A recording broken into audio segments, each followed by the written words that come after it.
Hey, what's up, everyone? Morey Croson here, and today we'll be talking about how your head position impacts your sprinting, and we'll start the video right now. This is the newest edition of the Performance Lab. Reach your individual goals. You don't want to just talk about straight line speed. We also want to talk about your ability to be quick. We break down your video. Let's make you into the quarterback I know you can become. All right, so I think this is a really important concept because a lot of people that I see when they're running, they just get themselves in a position where their head and their neck is just in a place that is negatively impacting their ability to run fast. And when that happens, it really just has a big impact on not only the kind of weight distribution of your spine and like your hips and your body in general, but it also, I think, has a really big impact on how well you're able to access your hip flexor muscles, which we talk about are really important, and also be able to properly strike the ground. And I'm just going to go through here. And while this isn't a huge improvement, this is obviously something that we're just going to be able to see within one day. And what we see here on the left, I'm trying to be able to have some degree of discretion here with the athlete. But what we're seeing here is as we're going through, and, obviously he's not running super fast, but you can just see that in general, the head position, right? And how he has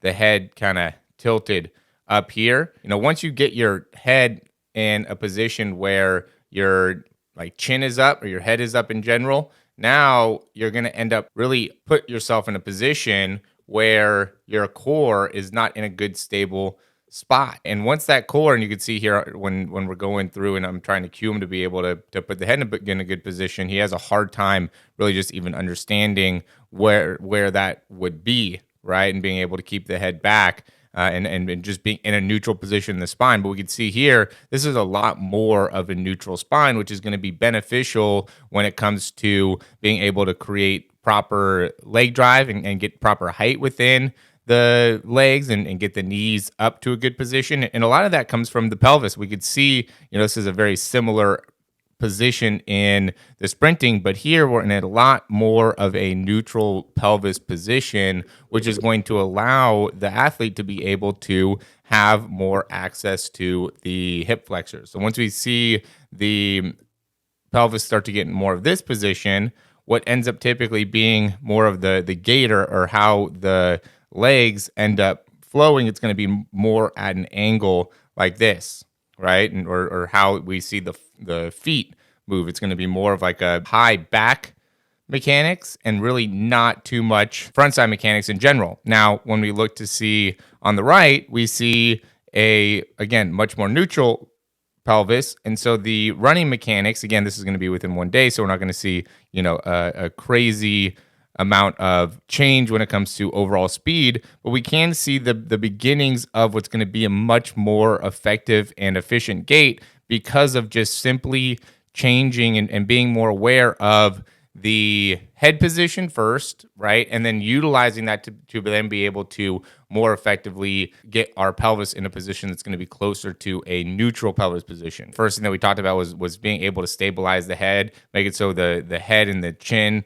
don't want to get so far out in front, and just being able to understand from a posture perspective where we want to be. Then from there, building off that and really connecting to the pelvis, right? Because again, what happens here is if we start to get our head to overextend, right? So we're overextending here within our head, within our neck.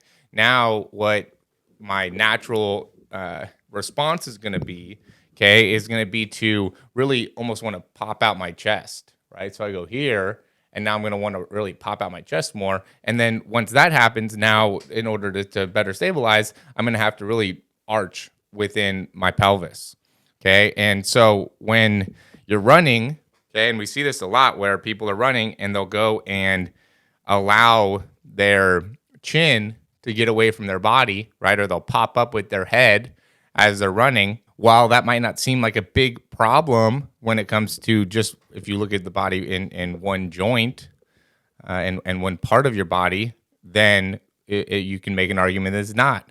But the reality is there's a lot going on, and the head is a vital part of the balance and the stability. Like when we first are born, like that's the big thing. We have a hard time kind of stabilizing in the neck, right? You always, when you're holding the baby, it's always like, all right, head first, right? Like you got to be able to stabilize the head and make it so, and the baby's trying to like build the muscles to be able to hold the head. Then from there, now you could start to get the balance to be able to crawl and walk and stand. Well, stand first and then walk and everything. But all of that starts with being able to stabilize the head and control the head, right? There's really no ability to move with the baby until they are able to control their head and stabilize their head. And then same type of thing with the standing and the crawling and the walking. How your head position is critical part. And so if we don't have our head in the right position, or we pop up our head, or we get our head out of alignment of our spine, now that's going to create a very difficult opportunity for us to be able to, again, fully access the hip flexors, fully access the front side mechanics, because naturally what's going to happen if you overextend within your neck, within the muscles within the spine, then you're going to want to overly flex within the mid part of your back. This is where bad posture comes from. This is where, really that rolled shoulder position comes from. And then from there goes into hyperextension within the lower back. And then your pelvis has to really overcompensate for that. And now you're, again, in a position where now you're not going to be able to fully access all the muscles. And the critical part about that is like, that's something that's going to happen for if you're running a 40, 20 steps, if you're running a 60, somewhere in like the 35 to 40 steps. And if you're on 100, somewhere in that 45 to 50 steps. And so you're going to see that for that many steps, right? Or if you have a good head position for maybe the first 10 steps and then you pop up, now the rest of the time you've put your body in a position where it has been trying to accelerate rate or trying to gain speed in a non-functional position, in a position that is not set up for optimal performance.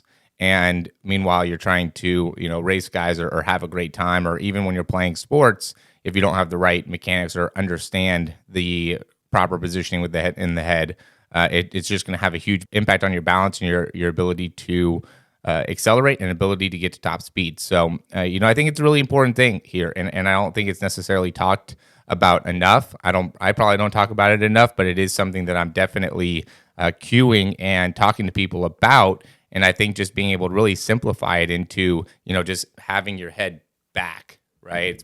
It's a lot about just like have your head back, right? And you don't necessarily need to, because people will, and the reason I'm making this video is because I was talking to somebody about it a couple days ago and talking about like, oh yeah, shouldn't you be keeping your head down, right? Like, shouldn't you be looking down? And like, oh yeah, a speed coach told me that I need to be looking down. And it's like, no, it's not about looking down, right? Like, I mean, maybe at the beginning when you're first starting, having your eyes maybe slightly down would be beneficial or would be helpful. But really, it's just being able to center your neck, right? It's not really about like, if I'm here, I could look down, I could look up, like I'm still in a centered position within my neck, no matter where I'm looking. It's not about if my head is looking down, right? It's about if my head is in a good neutral position, okay? And that's really what you want to think about here is neutral, right? Back could be a way to think about it, kind of getting your chin tucked, kind of getting yourself, there are some people that will,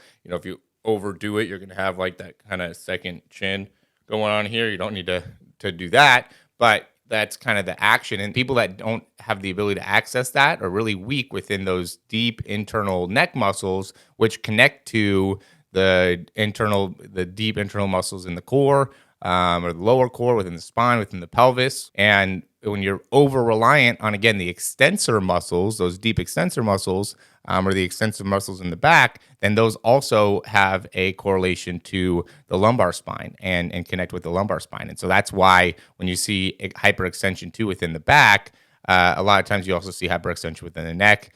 While where you see people that have really good posture from a head, kind of mid-back positioning, are also very good at being able to properly access their core most of the time, right? Like a vast majority of the time, people that have good posture, at least for their head and their shoulders and their mid-back, are able to access their core, have very strong cores, or are very functional within the core muscles. And that's a reason why you see these people that are able to run fast, right? Like those people that have very good posture are also people that can do really athletic things.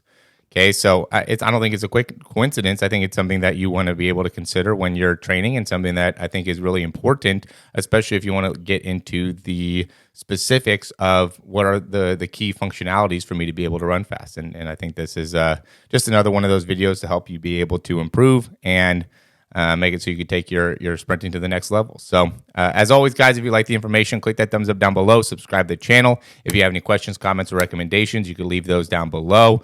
Check out some of the things we have in the description to our website, some things that we are offering. I mean, I always tell people about the speed program, and getting some great results with people, not only from a kind of local position, but also from a worldwide. You know, just being able to send in video, and I was actually talking to about with my friend a couple days ago, where we were getting into the specifics of, like, you know, he runs a different type of business. He's more like construction, but you know, I just kind of about boil it down to, it's like I think I'm really good at being able to, one, locate a key part of your movement that is impacting your sprinting, right? Whether it is something like this, your head position, because you could even see like how just making that small change really made a big difference in his mechanics. Now, you know, we start to build strength off of that and make parts of his body more accessible. He's going to be able to really get a lot faster. You know, like we're going to see change here and get a really good amount of improvement from a performance perspective. And it really came from, you know, isolating it to a very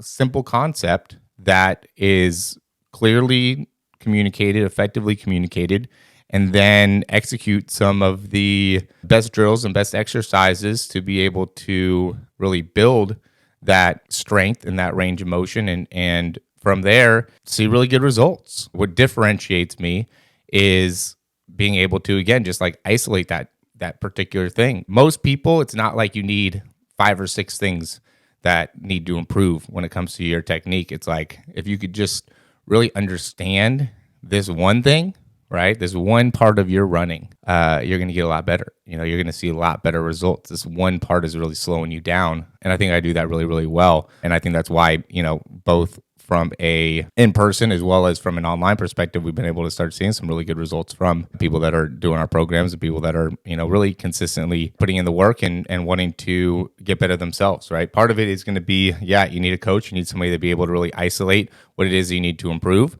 But you also need to have that internal motivation, that internal drive. And, you know, if you have that, and it's not a matter of that part of it, right? If you are working hard and you're not seeing results, right? If you're not getting faster, then I would say it's because what you're doing, you're not isolating your technique enough. And you should really be focusing on certain parts of your technique and certain areas that you can improve your sprinting and really be able to attack that as often as you can. And by doing that, you're going to see the best sprinting. And that's what we do within our speed program. So if you want to learn a little bit more about that, go and check out the links to our website down below. And again, thanks for watching, guys. We'll talk to you soon.